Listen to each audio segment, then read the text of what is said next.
Hey, what is going on, everybody? Welcome back to the Game Fellowship. Today we're going to be exploring what I believe is the #1 mod for Blade and Sorcery, NOMAD Edition. This mod runs completely on the standalone Quest 3, and it runs super fluid. So let's get right into it. I'll tell you the name of the mod here in a minute, so stick around to find out what the name of the mod is. It's also going to be in the title of the video if you're super impatient, but let's check it out. So this mod is a map pack that comes with 2 maps. It comes with the full version, and then what we're looking at here is just the limited version. If you can believe it or not, this is the limited version of the map. It runs extraordinarily smooth on the Quest 3. I think this is my favorite map that I've ever played on in Blade and Sorcery Nomad. By far, this definitely beats all of the maps that come with the game. It's just phenomenal, the amount of work that the developer who made this mod put into it. So special shout out to that person. I'll link them down in the description for credit on this mod. But just look at the art and the scenery in here. All of these buildings are fully accessible as well. You can get into all of them. There's several great places to have some awesome boss battles, and we'll go and do a little bit of a battle here in a moment.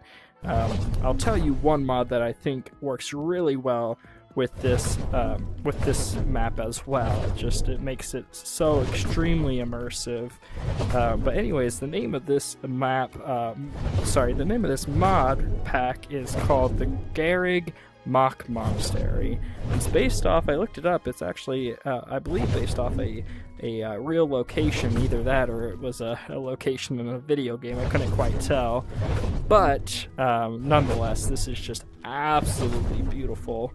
It makes me feel like, you know, I'm in Zelda and Skyrim and, you know, all of those games that we love to play all at the same time. And here's one of my most favorite scenes, and just lots of plants, and it's beautiful. A lot of VR gets lost in translation as you're bringing it over to video.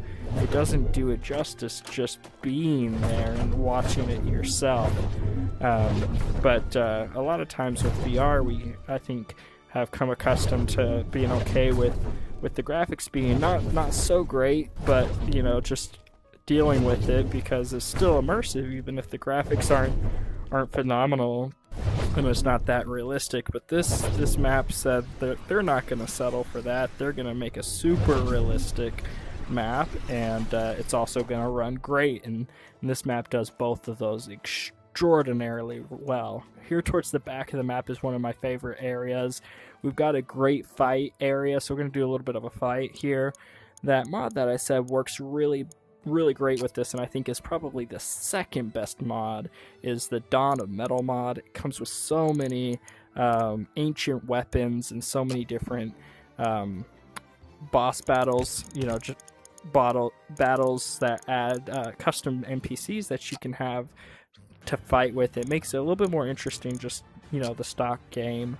One of my favorite weapons in here is these daggers. It's just so fun to fight with these daggers. I love how they stab. It's super fluid. You can just stab, and they're extremely sharp. And I love the NPCs. They look great. So like, if you look at this, it throws well. And this is on Nomad Edition.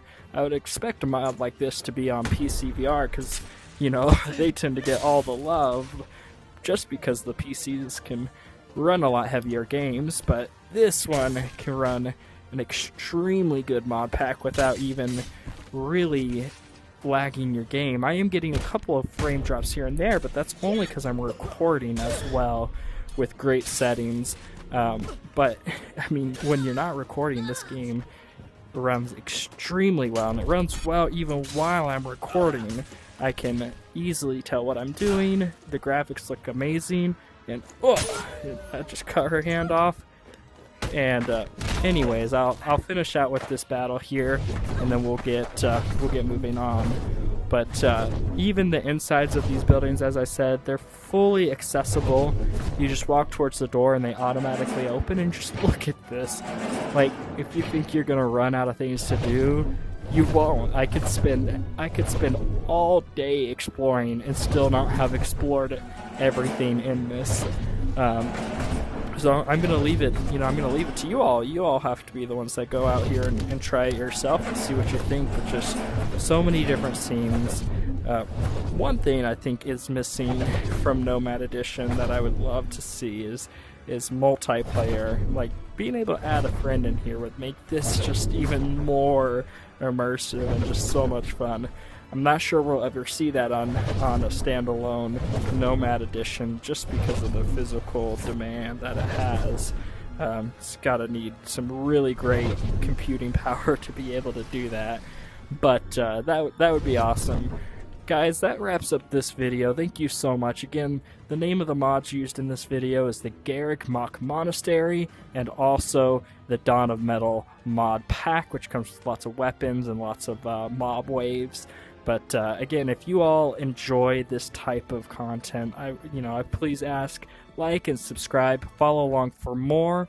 If there's a mod you want to see, let me know. But thank you all so much for your time. I hope you have a great day, and we'll see you again very, very soon. Later!